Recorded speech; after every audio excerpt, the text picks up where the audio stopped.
Phone आ गया, उससे बड़ी बात हमारे लिए कोई नहीं है। तो मैंने फिर उसी वक्त मियां साहब का फ़ोन लगाया और स्पीकर ऑन किया तो उनकी बात इनसे सभी से कराई। तो आज जो हम ज्वाइनिंग कर रहे हैं, ठीक है, हमारे बड़े भाई हमारे बीच में आ गए। मैं तो कहता हूँ इनका हमारा एक फैमिली रिलेशन है। तो आज हम जो ज्वाइनिंग कर रहे हैं सभी, आप ये समझो कि हमने ये ज्वाइनिंग मियां अल्ताफ साहब के साथ की है। और ठेकेदार साहब, मैंने अपने लोगों को प्रेशर लाइक किया कि नहीं है, आपने बीजेपी को वोट देना है, चलो आज नहीं तो कल हमारा काम करेंगे। लेकिन वो आते हैं, उनके पास एक ही भाषण है, वो कि फर्म वाला, उसके अलावा और कोई बात नहीं है उसके पास। तो टोटल मिलाकर आज की स्टेट तक जब से दफा 370 टूटा, उसके बाद 370 टूटने के बाद काफ़ी लोग परेशान हुए, जिनके जो पढ़े लिखे लोग हैं समझते इस मुल्क के लिए, इस देश के लिए, यहाँ के आइन के लिए हमेशा लड़े। उस फारूक अब्दुल्ला को जिन्होंने मंदिर, मस्जिद, गुरुद्वारा सभी चीज़ों को एक नज़र से देखा था, उस फारूक अब्दुल्ला को जब इन्होंने लेकर अंदर बंद कर दिया तो तब हमें भी सोच आई कि नहीं, ये लोग जो है कौम के वफादार नहीं है बल्कि गद्दार है। कि वो फारूक अब्दुल्ला जिसने इस मुल्क के लिए बहुत बड़ी कुर्बानी दी है, जिसके खानदान ने इस मुल्क के लिए बहुत बड़ी कुर्बानी दी है, और सभी चीज़ों को छोड़कर उन्होंने इस मुल्क के साथ इस रियासत को जोड़ कर रखा। अगर आज उनका कहीं नाम नहीं है तो हम बीजेपी के साथ हम हज़ारों जगह, हमारा नाम कहाँ होगा। ये तमाशा देखा। और अब की बार जो इन्होंने ये डीडीसी का इलेक्शन जो अनाउंस किए हैं, तो इनका एक ही मकसद था कि हम डीडीसी का इलेक्शन अनाउंस करें और अपोजिशन पार्टियां जो है वो अभी खिलाफ है, वो इलेक्शन नहीं लड़ेंगी। हमारे लिए खुला मैदान है, हम अपने कैंडिडेट जिता कर ले आए। तो अपोजिशन पार्टियां सारी इलेक्शन में उतर गई तो उनको पसीना छूटने शुरू हो गए। रविंद्र रैना का बयान सुन रहा था, वो इतने बौखलाहट में है वो आदमी, मैं हैरान हो गया। मैं कहता हूँ दूसरी क्लास का बच्चा जो पढ़ने वाला वो ऐसी बातें नहीं करता जैसा रविंद्र रैना करता। स्टेट प्रेसिडेंट है, वो कहता है कि ना जो यहाँ रहेगा वो मजहब के नाम पर पता नहीं क्या क्या बोलेगा। मैं नहीं बोलना चाहता। रविंद्र रैना तेरी सियासत पर किस तरह की सियासत कर रहा है, और वो कौन सा बेवकूफ लोग है जिन्होंने रविंद्र रैना को जिताकर यहाँ का एमएलए बनाया और स्टेट का प्रेसिडेंट बनाया। ये कौन सी सियासत कर रहे हैं।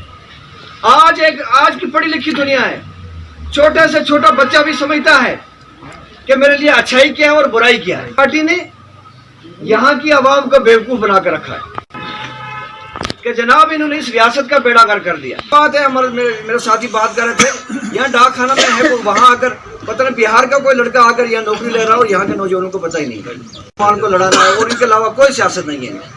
कल पर फोन आता है, क्योंकि मियां अल्ताफ साहब का नंबर मेरे पास सेट नहीं था इधर, और मैंने कभी उनसे बात भी नहीं की। फ़ोन आता है किसी नंबर से, तो कहीं हम खड़े थे तो मैंने फ़ोन नहीं उठाया, कहीं बिजी थे। बाद में जब मैंने फ़ोन उठाकर बात की तो मैंने देखा कि फ़ोन पर मियां अल्ताफ साहब थे। उन्होंने कहा मुझे आपसे बड़ी ज़रूरी बात करनी है, तो ऐसा करेंगे मैं आपको शाम को फ़ोन करूँगा। तो मैं कहीं काम चला गया, सुंदर बनने के लिए आ गया। मैंने गाड़ी साइड लगाई तो मैंने बात की, तो उन्होंने मुझे हदायत की कि सरपंच साहब मैंने आज तक आपको नहीं कहा, और मैं पहली बार आपको कह रहा हूँ कि मेहरबानी करके आप ये बीजेपी का पीछे छोड़ दें। तो पहले तो कहीं आपसे बाहर नहीं गए, आप हुक्म करें, आप जो हुक्म करेंगे हम आपके हुक्म की तामील करने के लिए तैयार है। उन्होंने कहा मेरा एक ही मकसद है कि आपने इस बार बीजेपी के पीछे नहीं जाना। और मैंने कालाकोट में किसी को नहीं फ़ोन किया, वाहिद मैं पहली बार आपको फ़ोन कर रहा हूँ। तो मैं उनकी बात सुनकर काफ़ी मुतासर हुआ कि इतने बड़े आदमी, तीन बार वो इस रियासत के मिनिस्टर रह चुके हैं और अभी गद्दी पर भी वही है। मैंने कहा इतने बड़े आदमी को बात अगर हमें कुछ बोल रहे हैं या कह रहे हैं तो इसमें कुछ खास है। मैंने कहा जनाब कोई बात नहीं, मैं हम पूरी बरादरी से, गाँव वालों से जो हमारे साथ जुड़े हुए लोग हैं, मैं उनसे मशवरा करके हम फैसला लेंगे। फिर से मशवरा किया, मैंने कहा मियां साहब का फ़ोन आया। तो इन सभी की भी राय यही थी कि किसी तरीके से हम इस बीजेपी के चुंगल से छूट जाएं तो बड़ा अच्छा है। वजह से मजबूर थे या कुछ और मसले मसाइल थे, तो उन्होंने कहा कि बस इससे अच्छी बात कोई नहीं है, अगर मियां साहब का फ़ोन आ गया तो उससे बड़ी बात जो है हमारे लिए और कोई नहीं। तो कल ही हमारा उसके बाद कुदरती जी कह रहे हमने घर आना। मैंने कहा जनाब घर आने से आपको कोई नहीं, मियां साहब इकट्ठे होकर अपनी सेकुलर जमात का साथ देना है। और मैं आपको बता दूं कि फारूक अब्दुल्ला साहब वाहिद आदमी है जो कि इनका जवाब दे सकते हैं।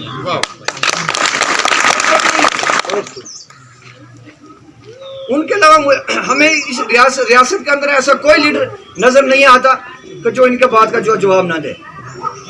आज ऊपर साहब ने कहा कि यहाँ डबल पॉलिसी चलती, इसमें कोई शक नहीं, बिल्कुल डबल पॉलिसी चलती। आज यहाँ इलेक्शन हुआ तो पहले बार मैंने देखा कि बीजेपी को लोग बड़े जोर शोर से सामने आए। 5 दिन के बाद देखा तो बीजेपी पर गायब हो गए। मैंने कहा यार आप गए क्या, आप आओ तो सही सामने। कहते हैं नहीं जी हम मशवरा करेंगे। मशवरा करते करते तो लास्ट डेट हो गई। फिर सुना कि किसी बहन का फार्म भर दिया उन्होंने। तो जब हमने बात खोली आस्ता आस्ता, हमने कहा यार बात क्या है, बात तो बताओ। तो निकलते निकलते बात ये आ गई कि जनाब बाजी साहब खड़े हैं, हमने उसकी सपोर्ट करनी। अरे आप बीजेपी के आदमी हो और आप कांग्रेस की सपोर्ट कैसे कर सकते हो? किस मुंह से आप लोगों को कहोगे कि कल तक आप बीजेपी के आदमी थे और आज आप कह रहे हो हम कांग्रेस के सपोर्ट करेंगे? जब मैंने पूछा ये सवाल, कहते हैं जी वो बाजी साहब के लड़के थे वो आगे। मैंने कहा भाई साहब आज आप एक पत्थर उठाओ तो 18 बाजी निकलेंगे नीचे से, आप कितने बाजियों की सपोर्ट करेंगे? यहाँ जो रात को जो जन्म लेता है सुबह वो भी बाजी है। इन बाजियों ने हमारी कौम का जनाब बेड़ा गर्क कर दिया। मैं सीधी बात बताऊं, इन बाजियों ने यहाँ की सियासत का, इस कौम का बेड़ा गर्क कर दिया। जनाब बाजी हो तो एक हो। अब बाजियों का बात करते हैं, यहाँ हमारे बरेली वाले बाजी साहब बैठे हैं, एक है। जहाँ भी चले गए तो जो हुक्म दिया तो एक है, हम मानते हैं। लार वाले बाजी साहब है तो एक ही है, जो हुआ तो एक ही। तो लेकिन हमारे इस एरिया के इर्द गिर्द तो 1800 बाजी हो गए हैं, हम किस बाजी को माने? यहाँ पिछले दिनों गुजर बस्ती में एक ट्रांसफार्मर खराब हो जाता है जनाब। तो लास्ट टाइम जब इलेक्शन हुआ है तो उस भाई को मैंने बोला, मैंने कहा यार अपने वोट का सही इस्तेमाल कर। कहा जी हम तो बाजी साहब का साथ है। मैंने कहा ठीक है आपकी मर्जी। तो कुदरती को ऐसा हुआ तो 5-6 महीने गुजर के बाद उसका ट्रांसफार्मर खराब हो गया। तो वो मुझे फ़ोन करता है जनाब मेरा ट्रांसफार्मर खराब हो गया मेरे मोहल्ले का, तो मेरी मदद करो। मैंने कहा बाजी साहब का बोलो ना, अब गए तेरा बाजी साहब। इसलिए मेरे बुजुर्गों भाइयों मैं आपसे गुजारिश करता हूँ, बाजी साहिबान हमारी सर आँखों का, हम उनकी हर हाल में कदर करते हैं। लेकिन मेहरबानी करके मैं ये कहूँ कि सियासत के मसले में इन बाजियों को नहीं आना चाहिए। कई ऐसे मेरे जो आपको, मैं उनको बाजी नहीं कहता, जो आपको बाजी कहलाना चाहते हैं, पिछले इलाके में जाकर लास्ट टाइम में लोगों को गुमराह किया और उनकी जिम्मेवारियां लेकर आए। कहा जी आप फलाने आदमी को, असल में बात यह जनाब न्याज का मसला है। यहाँ से लिहाज नहीं जेब में डाल दी, कहा आपका काम हो जाओ, फलाने को वोट दे दो। तो पिछले इलाके में गए, लोगों को गुमराह किया। गुमराह करने के बाद कहा जी आपका फलाना काम हो जाएगा, आप फलाने को वोट दो। उसके बाद 5 साल वो गायब रहते हैं। 5 साल के बाद फिर आ जाते हैं, कहते हैं नहीं, जब दूसरे से न्याज मिल गई वो जेब में डाली, कहते हैं नहीं जी आप दूसरा आगे आपका काम करें। तो इसलिए मैं बाजी साहिबान से गुजारिश करता हूँ कि मेहरबानी करके आप बाजियों का नाम खराब मत करो। जो हमारे नौजवान लड़के जो बाजियों के नाम पर जाकर लोगों को गुमराह कर रहे हैं, उनसे मैं गुजारिश करना चाहता हूँ कि मेहरबानी करके आप बाजियों का नाम खराब मत करो। इस सियासत के अंदर आपका कोई रोल नहीं, अगर है तो कोई एक चुनकर सामने आ जाए, हम उसके पीछे चलने के लिए तैयार हैं। वरना क्यों यहाँ के लोगों को बेवकूफ़ बना रहे हैं आप? तो मेरी आप सब लोगों से गुजारिश है, जितने भी मेरी बरादरी के लोग, मेरे गांव के लोग, रोटी जो दूई पिंगा गाला सरून भाई नारा, जितने लोग यहाँ आए, मैं आप सब लोगों का शुक्रिया अदा करता हूँ। जो मेरे हमारे मेहमान आए, बेसिकली मैंने तो पहले कहा था कि मियां अल्ताफ़ साहब खुद आए, उनकी ज़ाती परेशानी थी, ज़ाती मजबूरियाँ थी। फिर उनके साथ बात ऊपर साहब ने सुदोत्रा साहब से बात की थी कि वो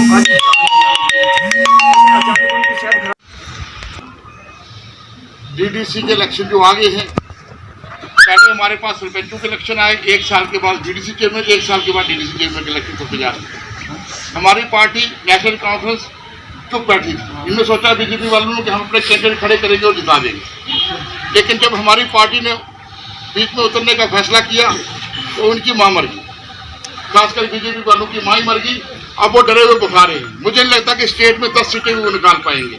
सारी की सारी सीटें नेशनल कॉन्फ्रेंस श्रीनगर से भी और जोरी पुलिस और जम्मू से भी निकालेंगे। मुजफ्फर जी, आपने बात कही कि मैं आपका साथी हूँ। ये फोटो देखो आप, ये फोटो पकड़ो, देखो ये 1988 का फोटो है जब डॉक्टर साहब और मियां साहब जहाज पे आ रहे थे। नीचे में एमएलए साहब और आपके वालिद साहब, हम तीनों खड़े थे। ये उस जमाने की यादें आपको हमने अपने दिल में रखा हुआ है कि आप ध्यान से देखें। और जशु जी, मैं चाहता हूँ कि सबको शेयर करेंगे आप। मैं गुजारिश करूंगा मुजफ्फर जी आपसे कि हमने आपको आप भी अपने दिल में रखा हुआ है। हम तय दिल से आपका शुक्रिया अदा करते हैं कि आप अपने घर वापस आ गए। नेशनल कॉन्फ्रेंस ही ऐसी पार्टी है, नेशनल कॉन्फ्रेंस ही ऐसी पार्टी है जो जम्मू कश्मीर को चलाएगी, बाकी कोई नहीं चला सकता। ये आपने देख लिया 2014 में हमारे भाइयों ने कुछ गलत डिसीजन लिए और एमएलए साहब हम हार गए, लेकिन जो 6 साल हमारे निकले हैं वो 60 साल हम पीछे गए। ये बात आप सब लोग याद रखना। कोई बरादरी वाला आएगा, कोई भाई वाला आएगा, कोई बहन वाला आएगा, किसी ने कहीं नहीं जाना। नेशनल कॉन्फ्रेंस का बटन हल कोई मोर लगानी है और शमीम जी को कामयाब बनाना। और मैं आपसे वायदा करता हूँ, अगर चोरी की सीट में एसटी लेडी हुई तो शमीम अख्तर जी को हम डिस्ट्रिक्ट प्रेसिडेंट। निहायत खुशी की बात है कि जो हमारा साथी हमसे कुछ टाइम के लिए यात्रा पे या कहीं हज पे या कहीं भी चला गया था, वो आज अपने घर में वापस आया है। हमें बहुत खुशी है। मैं आज वो चीज़ भी भूलना नहीं चाहता कि जिस दिन इनके फादर साहब शेख साहब के साथ चला करते थे, फारूक साहब के साथ चला करते थे, उन दिनों 63 में कितनी रौनक हुआ करती थी। मैं वो चीज़ भी नहीं भूलना चाहता। यासीन साहब एक शख्सियत थी, कश्मीर तक उनका नाम था। हम भी यही चाहते थे कि इनका बेटा भी वहाँ तक अपना नाम बनाए और वहाँ तक पहुँचाए। चलो फिर भी उस भगवान का शुक्र, उस खुदा का शुक्र कि वापस अपने घर में आया, अपने परिवार का। अब ज़्यादा कुछ ना कहते हुए, थोड़ा ही टाइम लेते हुए कि हम सब ने अपने अपने घरों में, अपने अपने गाँव में, अपने अपने शहर में, अपने अपनी सब रिश्तेदारी में जाके एनसी के लिए वोट मांगना है। और हमें वो दिन दूर नहीं है। 2 कैंडिडेट हमारे बीच में है, जिसे एमएलए साहब की मिसेस कालाकोट से इलेक्शन लड़ रही है। हमें उन जहां से उनकी भी सपोर्ट करनी है। हमें बढ़ चढ़ के हर कैंडिडेट के लिए सपोर्ट करनी है। जहां जहां जिसकी रिश्तेदारी है, जहां जहां जिसका जोर चलता है, जहां जहां जिसकी आवाज पहुंचती है, वो दोबारा अपने घर में आए। ये तंजीम आता था, आज हमारा फर्ज बनता है शमीम अख्तर जी के लिए वोट मांगना। तो इस बात के लिए हम वोट मांगने आए हैं। और सबसे पहले जो मेरे भाई हैं, मैं इनको मुबारकबाद दूंगा अपनी पार्टी की हाई कमांड की तरफ से, जो आज हमारे मुजफ्फर साहब, ये मेरे काफ़ी वालिद साहब के साथी रहे हैं, काफ़ी देर उनके साथ इन्होंने सियासत की है। आज ये वापिस घर आ गए। आज मेरे वालिद साहब की रूह भी इस चीज़ को देख के खुश हुई होगी। इनको मैं पार्टी के सब तंजीम की तरफ से मुबारकबाद देता हूँ। साहब ने इस छोटी सी उम्र में मुझे पार्टी की कमांड संभाली और कालाकोट का रिप्रेजेंटेटिव बनाया। मैं अपने लीडर मियां अल्ताफ साहब का भी बहुत मशकूर हूँ, और मेरे लीडर उमर अब्दुल्ला साहब, फारूक अब्दुल्ला साहब, देवेंद्र सिंह राणा जी, और यहाँ के जिला के सदर डिस्ट्रिक्ट प्रेसिडेंट साहब भूषण ऊपर जी का भी बड़ा मशकूर हूँ कि उन्होंने मुझे कालाकोट की भागदौड़ सकता हुआ, क्योंकि वक्त की कमी है, हमें भी दूर जाना, आगे मीटिंगें हैं। मैं एक चीज़ जरूर आप लोगों से उम्मीद करता हूँ, जैसे आप मेरे वालिद साहब को प्यार देते आए हैं, मैं उम्मीद करता हूँ आप लोग मुझे अपना बच्चा समझ के उतना ही प्यार देंगे। फोन कर रहे हैं मुजफ्फर को, और कितने लोगों को शायद खुद बात कर रहे हैं। ये हाजी वजीर साहब जानते हैं, सादिक साहब जानते हैं, और भी लोग जानते हैं। वो खुद वहाँ से फ़ोन कर रहे हैं। मुझे कोटसवाल से फ़ोन आता है कि मियाँ साहब का फ़ोन आया। मुझे नारला से फ़ोन आता है कि आप कब आ रहे हो, मियाँ साहब का भी फ़ोन आया था। हालांकि हो सकता मियाँ साहब ने नहीं किया, और लोग बात पूछते हैं उनको कि भाई हमने क्या करना है। तो मियाँ साहब तो कहते हैं चुप करके नेशनल कॉन्फ्रेंस की बेटी में खड़ी की हुई है, उसको वोट दो। जीत इसकी पक्की है, लेकिन हम चाहते हैं कि त्रियाठ एरिया में से, खब्बड़ एरिया में से, गलहान एरिया में से कोई कमी ना रह जाए। कल को रमेश्वर की लेट से जीता, कालाकोट से मैडम ज़्यादा लीड से जीती, और त्रियाठ वालों ने तो मुश्किल से जीता। हम एक अच्छी लीड दे करके अपनी बेटी को जिताना चाहते हैं। बाकी यहाँ तक कामों की बात रही, यहाँ पे ये भी रिजल्टमेंट हुई कि जब शेखा में उन्हें सोचा कि इस पासे जाइए मेरी संजीवनी, मेरे लोग का खराब हो तो बेला सिर गया वो अपने संजीव की रही अपने नश खराब से चंडा थल्ला। इस वास्ते तुझे ये बच्ची तो कामयाब करनी है, लेकिन नश खराब का चंडा इसी मजबूत करना। अगर ये झंडा मजबूत होग, साढ़े बच्चे, साढ़े भरा, नौजवान, बुजुर्ग, असी ताकत हो, बुढ़ापे असी जवानी हो, सारा नबारा हो, ते बिखरे रहोगे साथियों की कुछ होना और किश नहीं लभना।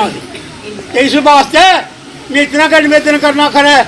अगर क्या आखते न प्रेजिडेंट साहब तुम ज्यादा समा लागे, वो जरा ज्यादा समा लाने का मसला है, मैं बुढ़ा आदमी थोड़ी गल्लां करने दिल करता।